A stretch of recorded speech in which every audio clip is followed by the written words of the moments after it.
Assalamu alaikum. I am your sister Dr. Misbah, and this is Girl Skills Foundation, a special educational and residential project for the daughters of the Ummah. Here we aim to provide not only religious and academic education, but also skills, training, and practical abilities, inshallah, that help our girls grow with faith, confidence and purpose. زندگی بامقصد باصلاحیت ہونی چاہیے. Let me give you a quick tour with an important message. یہاں میں آتی جاؤں نا تو میں جذباتی ہو جاتی ہوں. میرے دل سے جو بات نکلتی ہے وہ جذبات سے بھی گندی ہوتی ہے. مجھے وہ منظر یاد آ گیا. سبحان اللہ. آج صبح میں اپنی بیٹی کا حفظ قرآن منزل سن رہی تھی. سورہ الصافات تھی.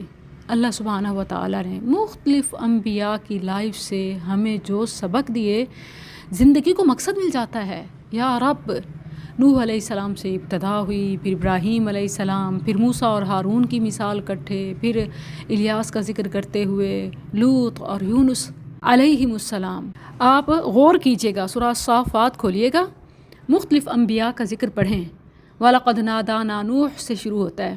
چند لائنز اور چند ہی آیات میں ایک نبی کا ذکر مکمل کیا. آخر میں فرمایا کہ ہم نے اسے اس کی پریشانی، کرب عظیم، اس کے امتحان بلاء المبین میں کامیاب کیا، نجات دی. میں رک گئی، کھو گئی کہ وہ کرب عظیم کیا تھی، وہ بلاء المبین کیا تھی. آج ہم مصیبت، پریشانی، ٹینشن، ڈپریشن، انگزائٹی، پرابلمز کا جو مجموعہ بنے ہوئے ہیں. ہمارے مسائل کیا ہیں؟ ہمارے ایشوز کیا ہیں؟ ہماری پریشانیاں کیا ہیں؟ ان کی اخروی تھی، ہماری دنیاوی ہیں. ہمارے دنیا کے مسئلے، ان کے آخرت کے مسئلے تھے. یہی وجہ ہے کہ انہیں تو جواب مل گیا اور ہمیں جواب نہیں ملتا. نوح علیہ السلام کا ذکر ہوا تو فرمایا فَلَنِعْمَ الْمُجِيبُونَ، ہم کیا ہی اچھے جواب دینے والے ہیں. ابراہیم علیہ السلام کا واقعہ آیا تو فرمایا إِنَّ هَذَا لَهُوَ الْبَلَاءُ الْمُبِينُ، یہ تو کھلی ہوئی آزمائش تھی، یعنی کھلی بڑی واضح آزمائش، ریئل پرابلم. وہ کیا تھی؟ انہوں نے تو بیٹے کو ذبح کے لیے پیش کر دیا، اور ہم ایک چھوٹی سی خواہش کی قربانی نہیں دے سکتے. پھر موسیٰ اور ہارون علیہ السلام کا ذکر آیا تو فرمایا وَنَجَّيْنَاهُمَا وَقَوْمَهُمَا مِنَ الْكَرْبِ الْعَظِيمِ، موسیٰ اور ہارون انہیں اور ان کی قوم کو بڑے غم سے نجات دی. ان کا غم کیا تھا؟ وہ کرب عظیم، بڑا غم، وہ فرعون کی سرکشی، وہ گناہوں کی زندگی تھی.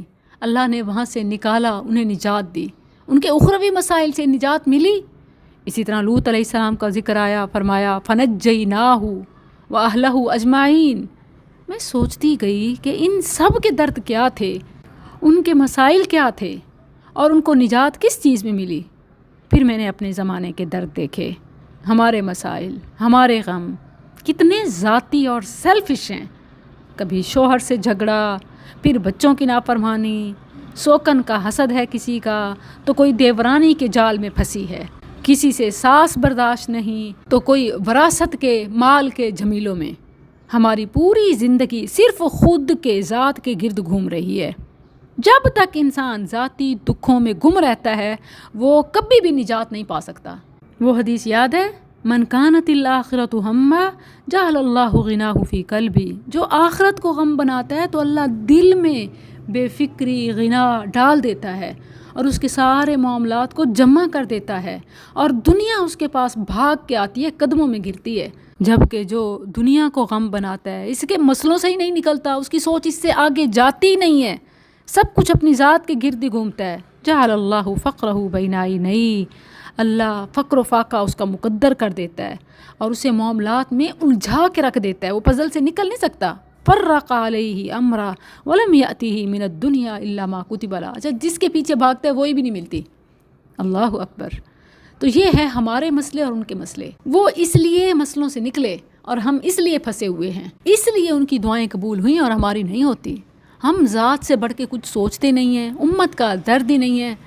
اب یہ دیکھیے کہ یہ ادارہ، اس کی کتنی ضرورت تھی. واللہ as a mother, as a wife, as a sister, as a daughter, مجھے خود کو بڑے مسائل کا سامنا کرنا پڑا کہ کوئی انڈر ون روف انسٹیٹیوٹ ہو جہاں کم از کم مائیں بچیوں کو چھوڑ جائیں اور بچیاں واقعی امت کی مائیں، امت کا مستقبل پروڈیوس کرنے والی بنیں.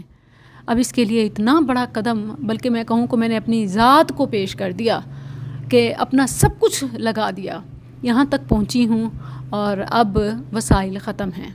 آپ بتائیے کہ کیا یوں اس کو یہاں چھوڑ دینا یہ کسی لحاظ سے مداوا ہو سکتا ہے؟ کیا اب بہنوں کو اپنی جیولری نکالنے کا، کیا اب ہمیں اپنی کمیٹی، اپنا اکاؤنٹ پیش کر دینے کا، ایک دنیا اور آخرت کے لیے انویسٹمنٹ کرنے کا ابھی وقت نہیں آیا؟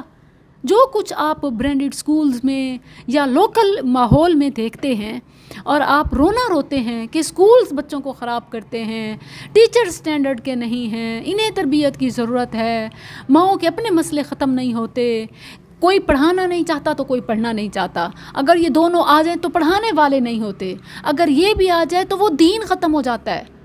اگر کوئی ایک ایسا انسٹیٹیوٹ، کوئی ایک ایسا نظام، کوئی ایک ایسا ماڈل پیش کیا جا رہا ہے تو کیا ہمیں اس کا ساتھ نہیں دینا چاہیے؟